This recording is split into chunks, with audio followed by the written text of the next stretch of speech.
What's up, guys? Welcome back to Sit Down with Sid podcast. This is episode number 30. Our guest today is a corporate executive turned social entrepreneur who founded the RV Learning Foundation in 2019, which is a nonprofit organization that provides necessary skills and know how, as well as counseling to women, which would make them financially independent, educate the underprivileged children, and employability skills of the youth. That being said, all the way from India, let me present to you all Miss Rohini Vaishnavi. Hello, ma'am. How you doing? Hi, Sid. I'm doing very well. How are you doing? I'm doing great. Thanks for being a guest on our podcast. We really appreciate that. You know, It's a so pleasure. awesome. So, Miss Rohini, before we dive into the podcast, would you mind unpacking to our audience a little bit about yourself and your background? Yeah, sure. Well, I was born in Kashmir in the state of J&K in India, and I completed my schooling there. And one day we had to leave our home suddenly, unplanned, carrying a suitcase each in our hands.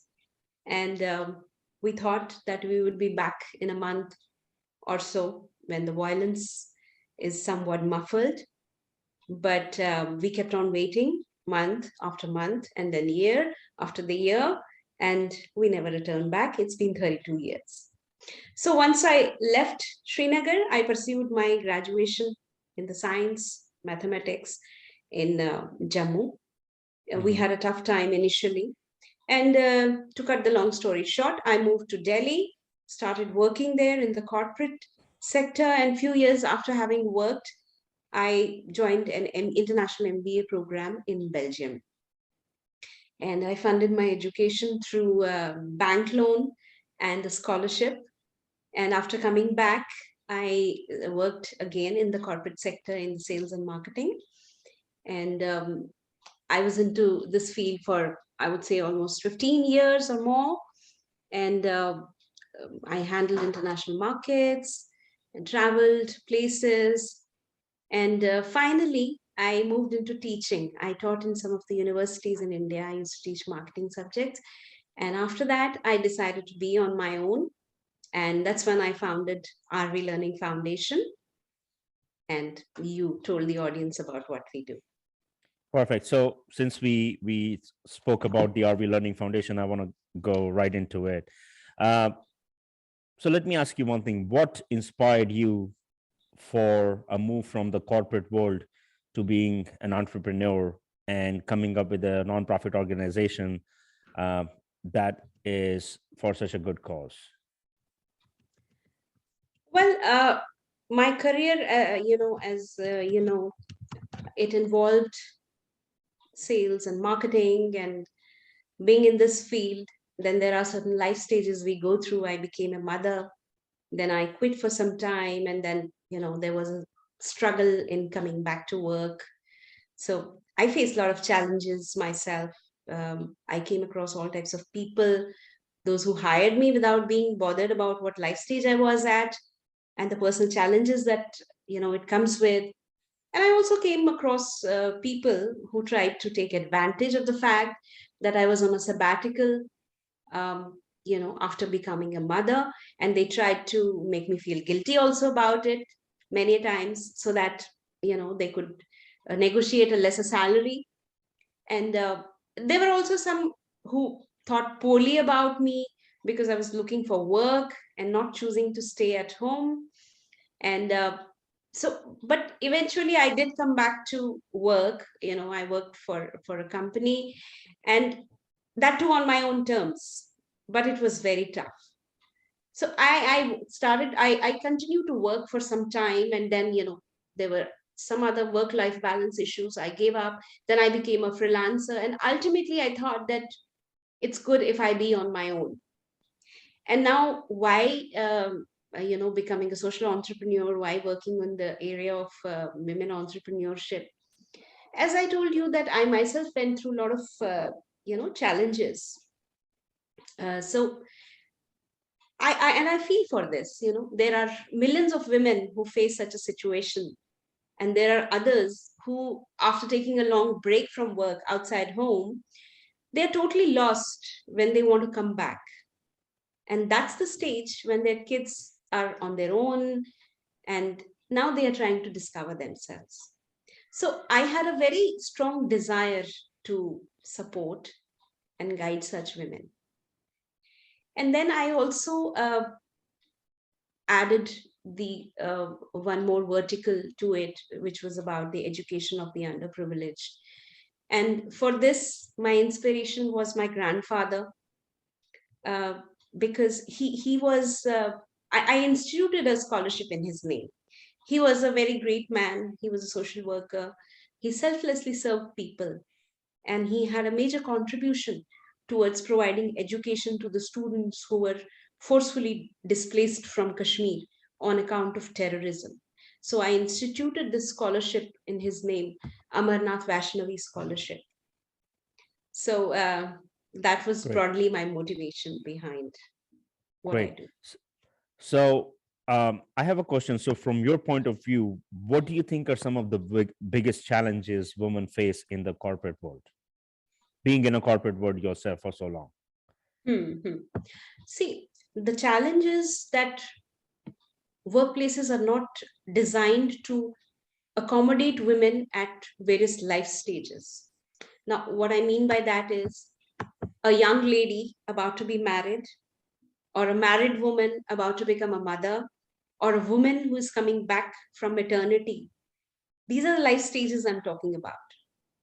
Organizations fear that a young lady may move to a different state post marriage, so don't hire her. And if a woman is pregnant, don't hire her. And anyone who comes back from a sabbatical, negotiate a lesser salary with her on the pretext of her being away from work. So, in a way, she is penalized for nurturing and creating life. Women also face discrimination when it comes to the salaries they are paid. They're paid lesser than men for same roles, and lesser women move up the hierarchy to occupy the top level positions. They're not promoted. Women who become entrepreneurs are also taken less seriously by investors compared to the men. Fundraising, I would say, is not impossible, but it's very tough. So, in a nutshell, women have to really prove themselves much more for the same output compared to men. Very well said. So let me ask you, Ms. Rohini, I want to talk about woman empowerment. What is your philosophy on woman empowerment, and why do you think it is so important uh, for them? See, empowerment to me means that you are living a life of dignity and you're capable of taking decisions, whether it's in the personal life or in the professional life, and your opinions are valued. Now, empowering women is important more because women nurture the basic unit of a society, which we call a family. There is a famous shloka by Manu which says, Yatra pujayante naryaha, tatra ramante devataha, which means that wherever women are treated with dignity and respect, those are the places where Devta, the godly men, they reside.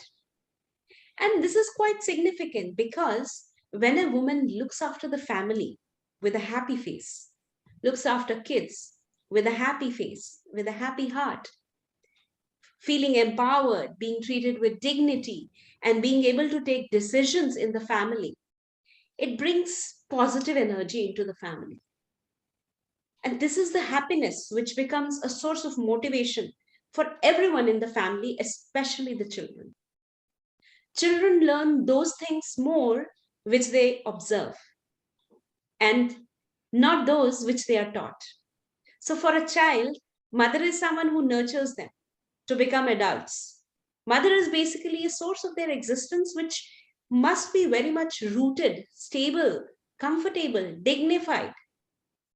And when a child sees his mother or her mother being disrespected, to those young minds, it's shocking. They wonder Why, in spite of being a major actor in life, does a human not get credit for that? And this is where their value system gets formed in the society during the early stages of life. Value system about what is good and what is bad. The rewards for actions determine the behavior of the society as a whole. Therefore, anyone irrespective of gender, who makes great contribution to make others' lives better should be rewarded accordingly, because this serves as a reinforcement for a positive behavior, which children observe. And that makes them good human beings, and that makes our society good. So, that I think is a primary reason. But otherwise, educated women also understand the value of education. And hence, they encourage children to be educated. They support the education of their children. And this brings society out of the vicious circle of poverty, because poverty leads to lack of education again leads to poverty. So that's the reason I think that women have to be empowered. That's a great point. But I want to ask you one thing. In a culture uh, where a man is more of the dominant species, per to say, don't you think it's very challenging for women to raise their voice, opinion, and this society stigma? Woman is the secondary, man is the primary. Which I do not agree to, and I wish that should not be the case all across the globe. But what challenges do they face? How do you overcome those challenges? The culture, the society, the stigma. Well, I would say that patriarchy exists in the world. Whenever there is a moment of truth, say out of two people, man or a woman, one has to quit the job to take care of home, children. It's always the women who do it. However open-minded a man may be, however a man might respect a woman's, desire to be financially independent, or be the main bread earner of the family, even those men cannot really withstand the pressure of patriarchy. So let me tell you that, because there is a stigma in a man sitting at home and women going out and working. So however open-minded, you said that you don't mind it, but then I have known men who are really open-minded about it, but when it comes to this I call is the moment of truth. So through this, I'm trying to tell you the gravity of the situation, that however men and women might think that there is an equality, but the moment of truth decides it all, because it is so much deep rooted in our culture. The man being a hunter and women being a gatherer, it is so deep rooted that it becomes difficult to come out of that. And yes, it's a problem, it's a challenge. But the thing is that, see, when we talk about a family, when we talk about life in general, one person or the other has to make a sacrifice. Someone has to do it. And currently, it happens to be a woman. I mean, there's nothing wrong in taking a break from work and taking care of family. I mean, it's the noblest of the things that you can do. But the question is, can it be shared equally? That's the question. And that's not so easy to happen. I also know of cases where, in the educated lot, people do share responsibilities equally, and all that also happens. But in the lower strata of the society, especially in India, if you consider the women who are in the lower strata, they also work very hard. They work as laborers, they work as household maids. So in a way, they are also, contributing towards the finances for the home. But now, what do you say to that? But okay, they may not have so much of power when it comes to the decision making in the family. So yeah, there are challenges, there is patriarchy, and That's how it is. Yeah, that's actually very well said, because once again, it is something that has been for ages. Yes, there has been some changes, especially in the Western cultures, you know, but still on the back of the mind or the society stigma, as I mentioned, you know, a woman is kind of suppressed, of their financial independence. And personally, I feel a man or a woman, anyone in the world, should be financially independent, to make their own decisions, which gives them empowerment. So True. I want to talk about your organization, the RV Learning Foundation. Um, Hmm. could you break us? Could you like help us elaborate more on the employability skills? Like, what kind of strategies do you guys implement in order to make sure a woman is being able to have employment in a corporate world? See, what our organization does is that when women are out of work arena for a very long time, it becomes difficult for them to connect with the world outside. They've been out for a long time, the skills change, a lot of things change. So we bridge that gap and we make them aware of various options which are available where they can invest their time and energy to pursue as a career. And we also impart essential new age skills. Say we teach them about finance, we teach them about marketing, digital marketing, and scalability of the business, many other things. And we also conduct confidence building sessions. We guide them right from the basically we try and work more with the women who are aspiring to be entrepreneurs or who Mm-hmm. are already who've started something of their own. So we guide them right from ideation of a business idea to pitching for funds and scaling up their business. And our focus is also on getting them on guiding them on how to market their products and services, because that's an area where you know uh, they find it challenging having come back into the work arena after such a long time when so much has changed over a period of time when they had stopped working. And we also disseminate information about various initiatives that government has undertaken under the Women Entrepreneurship Platform, WEP, Niti Aayog, and Startup India. And we also guide them about the funding options which are made available by the government and other sources. Mm-hmm. Because lack of information many a times leads to not availing various benefits which have been made available by the government for entrepreneurial pursuits.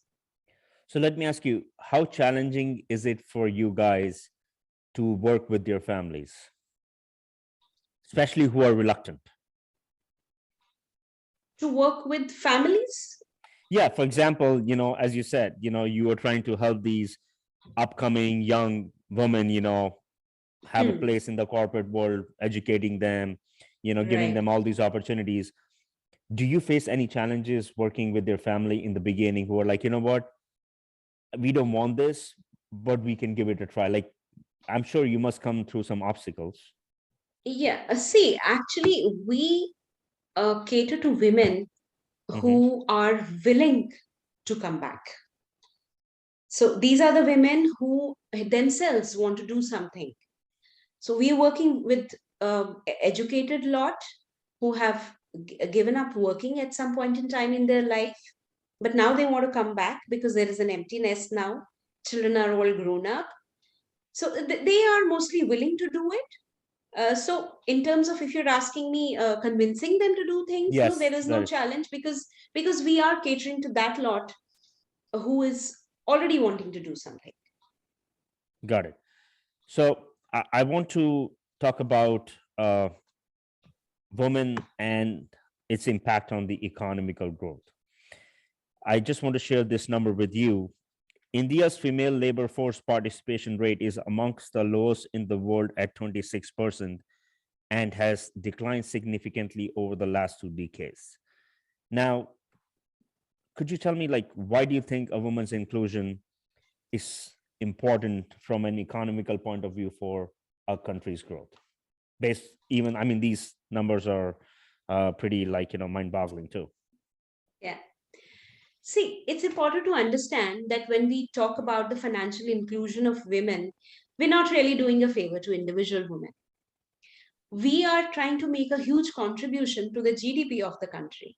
Mm-hmm. If you look at it from the point of view of pure economics, imagine how much money is spent on, I'm talking about the educated lot here, okay? Mm-hmm. So, how much money is spent on the education of women?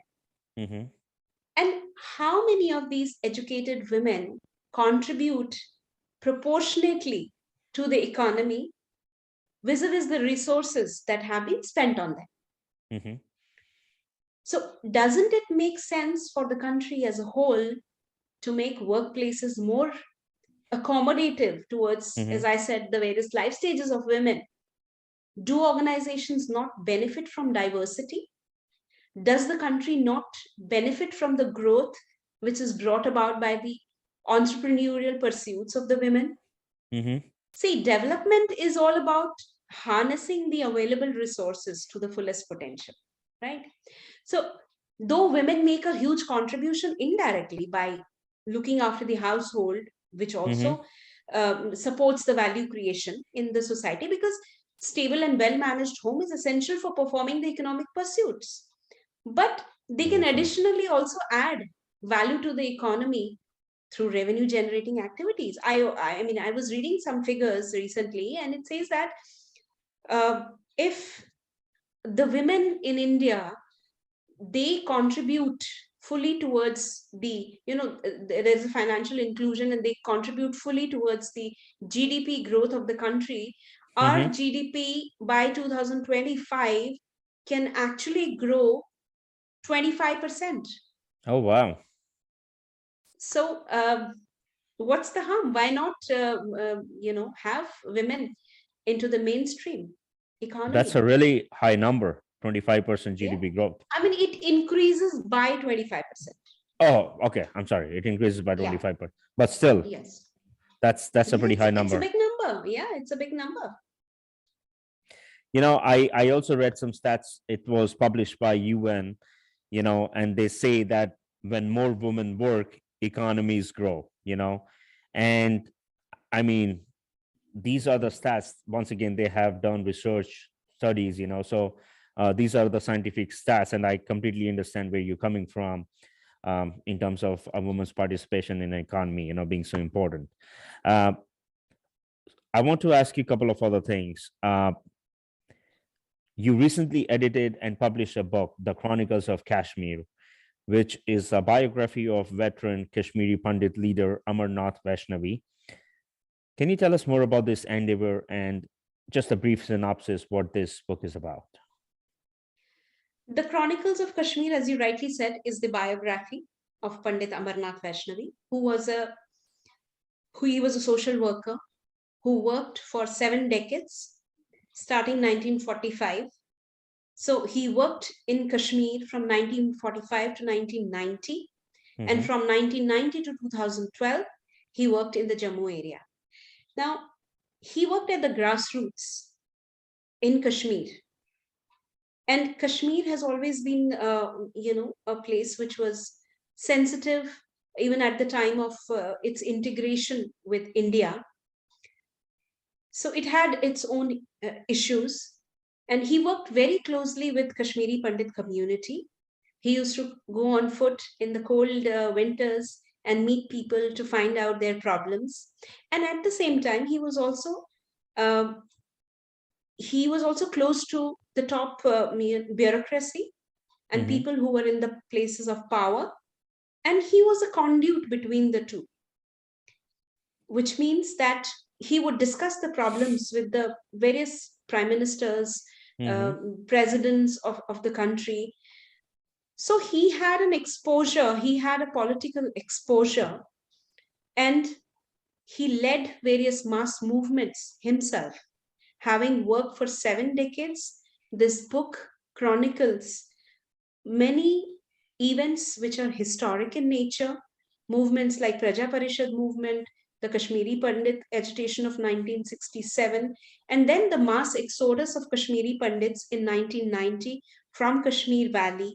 And this is the first book that is documenting the journey of Kashmiri Pandits after 1990, all the major political and social events that have happened. So that's the reason why this book is important, because it talks about the past heritage of Kashmir and the place that Kashmiri Pandits had in Kashmir, and then their journey till 1990. It also highlights some of the reasons which slowly built up 1990, which was the peak of terrorism when almost 4 lakh Kashmiri Pandits had to leave the valley. So it's a book which comes from the real life experiences of Amarnath Vaishnavi. As I said, he worked for 7 decades and brings gives a different perspective on Kashmir problem. Well, I actually have ordered my copy, and I can't wait to read it and Oh, share that's my amazing. feedback with you. Because once again, where you come from, I think the history of that place should be very personal and important to one well-being. So I look forward to reading that. Let me ask you, what makes Rohini Vaishnavi empowered as a woman? Um, to me, being empowered is to be able to make a positive difference to the world that we live in. But there are some prerequisites for us to be empowered, in the absence of which we cannot make a difference in the other people's lives. And these are very small things, very simple and seemingly small, such as, I would say, being able to sleep in a warm bed in a cold night, because I know that there are many people who are constantly caught up in managing their basic needs, and therefore they can never move up the thinking ladder. So that's important. Being useful to others also makes me feel empowered. It's something as simple as looking after family and friends so that my existence adds value to their life, adding value to the lives of women and children whom my organization supports makes me feel empowered. And being a woman, if my views are valued and I'm a part of the decision making in personal and professional life, that empowers me, because I know that this is something that women cannot take for granted. I love your attitude, how passionate you are, how inspiring you are. And on top of that, the best part is you are humble in your approach, which is very hard to find. And Thank you. you always have a smile on your face, and I think that is very attractive, uh, and positive, reflects very Oh, positive thank vibes. you. uh, the last question, as a closing statement, if there was any message you would like to give to our audience watching this podcast, please take it away. Well, I think that people love listening to these kind of discussions because they want to learn from other people's experiences, and we all do that. So I would say that there is much more to life than we know about it. At any stage in our life, we don't have access to all the knowledge that exists. When we make plans for life, they are bound by the limits of our knowledge. So Steve Jobs rightly said, we can connect the dots while looking backward, but while going forward, we should trust our intuitions and follow our heart. That's all I would say. Love it. Well, Miss Rohini, I want to thank you very much for letting us give this opportunity to have you as our guest. And we look forward to speaking with you again in the near future. And we are very grateful that we had this opportunity to have you. Thank you, Sid. It was a great opportunity for me to be here and um, talk about all this to the audience. Thank you for inviting me here. It's an honor. Thank you. No problem. Thank you. You have a good night. Thank you. Bye bye. You too. Bye bye. Bye bye.